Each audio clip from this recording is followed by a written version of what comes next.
Good morning Karnataka real talk ಹಬ್ಗೆ ಸ್ವಾಗತ ಸುಸ್ವಾಗತ. ನಾನು ನಿಮ್ಮ ಪ್ರೀತಿಯ ರಾಯಣ್ಣನ ಅಭಿಮಾನಿ ನಾಗರಾಜ್ ಮಾತಾಡ್ತಾ ಇದ್ದೀನಿ. ಒಂದು ಟಾಪಿಕ್ ಏನದಪ್ಪ ಅಂದರೆ, ನಿನ್ನೆ 2 ತಾರೀಕು 8ನೇ ತಿಂಗಳು 2026 ಏನೋ KE ಎಕ್ಸಾಮ್ ಮಾಡೋದು, ಪೊಲೀಸ್ ಕಾನ್ಸ್ಟೇಬಲ್ ಎಕ್ಸಾಮ್ ಮಾಡೋದು. ಸೊ KEದವ್ರು ನಡೆಸ್ಕೊಟ್ಟಿದ್ರು.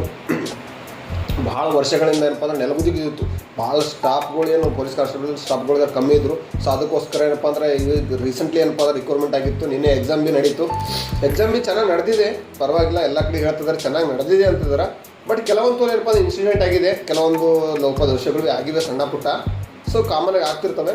ಬಟ್ ಏನಪ್ಪ ಅಂದರೆ ನಮ್ಮ ಸ್ಟೂಡೆಂಟ್ಗಳು ಬೇಡಿಕೆ ಏನಾಗಿದೆ ಅಂದರೆ, ಮೇನ್ ಇಂಪಾರ್ಟೆಂಟ್ ಕ್ವಶನ್ ಪೇಪರ್ನಲ್ಲಿ ಒಂದು ನಂಬರ್ ಇದೆ, ಕ್ರಮ ಸಂಖ್ಯೆ ಒಂದಿದೆ.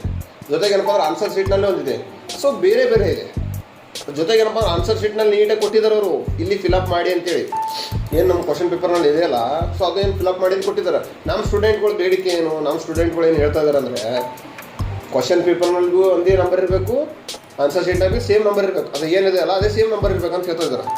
ಸೊ ಅದು ನಂಬರ್ ಇಲ್ಲ, ಬೇರೆ ಬೇರೆ ಇದೆ. ಸೊ ಅದೇನಪ್ಪ ಅಂದ್ರೆ ನಾವು ಏನು ಕಂಪ್ಲೇಂಟ್ ಕೊಟ್ಟೆ ಅಂದ್ರೆ ಅದೇನೆಲ್ಲ ಮಾಡಿಕೊಡ್ತಿದ್ದಾರೆ. ಎಲ್ಲ ಸ್ಟೂಡೆಂಟ್ಗಳದ್ದು ಬೇಡಿಕೆ ಇದೆ, ಇದು ಒಬ್ಬರದ್ದು ಬಿಡೋದಲ್ಲ. ಸೊ ಅದಕ್ಕೆ ಬಿಟ್ಟು ಟೈಮ್ದು ಏನಪ್ಪ ಅಂದರೆ, ಟೈಮ್ದು ಸ್ವಲ್ಪ ಸಮಸ್ಯೆ ಆಗಿದೆ. ಇದರ 10 ಗಂಟೆ 10:30 ಕೊಡಬೇಕಾಗಿತ್ತು, 11 ಗಂಟೆ 11:30 ಕೊಟ್ಟಿದ್ದಾರೆ ಅಂತ ಹೇಳ್ತಾ ಇದ್ದಾರೆ. ಸೊ ಟೈಮಿಂಗ್ ಏನಪ್ಪ ಅಂದ್ರೆ ರಿಯರಾಗಿ ಅಡ್ಜಸ್ಟ್ಮೆಂಟ್ ಮಾಡಿ ಕೊಡ್ತಾ ಇದ್ದಾರೆ ಅವರು. ಸೊ ಅದು ಭೀ ಪ್ರಶ್ನೆ ಬಂದಿಲ್ಲ. ಇನ್ನೊಂದೇನಪ್ಪ ಅಂದ್ರೆ, ಕೆಲವು ಸ್ಟೂಡೆಂಟ್ಗಳು ಏನು ಮಾಡ್ತಾ ಇದ್ದಾರೆ ಅಂದರೆ, ಕೆಲವು ಸ್ಟೂಡೆಂಟ್ಗಳು ವರ್ಷಾನುಗಟ್ಟಲೆ 4-5 ವರ್ಷಗಳಿಂದ ಮನೆ ಬಿಟ್ಟು ಮರ ಬಿಟ್ಟು ಕಿಸ್ನೆ ಎಲ್ಲೋ ಹೋಗಿ ಕೂತ್ಕಿಸ್ನೆ ಕೋಚಿಂಗ್ ಸೆಂಟರ್ ತೊಗೊಂಡು ಓದ್ತಾ ಇದ್ದಾರೆ. ಸೊ ಅಂಥವ್ರಿಗೆ ಭಾಳ ಎಫೆಕ್ಟ್ ಏನಾಗ್ತಾ ಇದೆಯಪ್ಪ ಅಂದರೆ, ಈಗ ಎಕ್ಸಾಮ್ ಬರೀಬೇಕು ಅಂತ ಹೇಳ್ತಿದ್ದಾರೆ.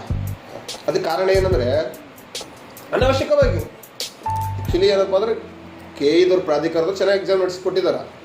ಮೇನ್ ಇಂಪಾರ್ಟೆಂಟ್ ಅಂದರೆ, ಸೇಮ್ ಪ್ರಶ್ನೆ ಪತ್ರಿಕೆಯಲ್ಲಿ ಏನು ನಂಬರ್ ಇದೆ, ಆನ್ಸರ್ ಶೀಟ್ನ ಅದೇ ನಂಬರ್ ಇರೋ ಬೇಕನ್ನೋ ಉದ್ದೇಶದಿಂದ, ಅದು ಒಂದೇ ಕಾರಣಕ್ಕೋಸ್ಕರ ಏನಪ್ಪ ಅಂದ್ರೆ ಎಕ್ಸಾಮ್ ನಡೆಸ್ತಾ ಇದ್ದಾರೆ ಅಂತ ಹೇಳಿದ್ರು. ಯಾಕಪ್ಪ ಅಂದ್ರೆ ಎಷ್ಟೋ ವರ್ಷದಿಂದ ಓದ್ಕೋತ ಕುಂತಿರೋಂಥ ಸ್ಟೂಡೆಂಟ್ಗಳದು ಭವಿಷ್ಯ ಹಾಳಾಗ್ತದೆ.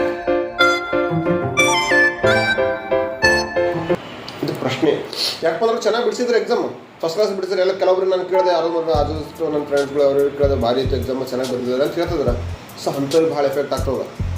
ಮತ್ತೆ ಎಕ್ಸಾಮ್ ಬಿಡಿಸಿದಾರೆ ಅಂದರೆ ಅದಕ್ಕೋಸ್ಕರ ಏನೋ ಕೆಲವೊಂದು ಕೆಡಿಗಾಡುಗಳು ಏನಪ್ಪ ಅಂದರೆ, ನಿಮ್ದು ಏನೇ ಸಮಸ್ಯೆ ಇದ್ರು ಭೀ ಅಲ್ಲಿರುವಂಥ ಏನು ರೂಮ್ದು ಇವ್ರು ಇರ್ತಾರೆ, ಅವ್ರಿಗೆ ಕೇಳಬೇಕಿತ್ತು. ಪ್ರಿನ್ಸಿಪಾಲ್ ಇರ್ತಾರೆ, ಮತ್ತು ಪೊಲೀಸ್ ಕಾನ್ಸ್ಟೇಬಲ್ ಎಲ್ಲರೂ ಇರ್ತಾರೆ, PSI ಎಲ್ಲರೂ ಇರ್ತಾರೆ, ಅವ್ರಿಗೆ ಕೇಳಬೇಕಿತ್ತು. ಸಮಸ್ಯೆ ಬಗೆಹರಿಸ್ಬೋಗಿತ್ತು ಅಲ್ಲೇ.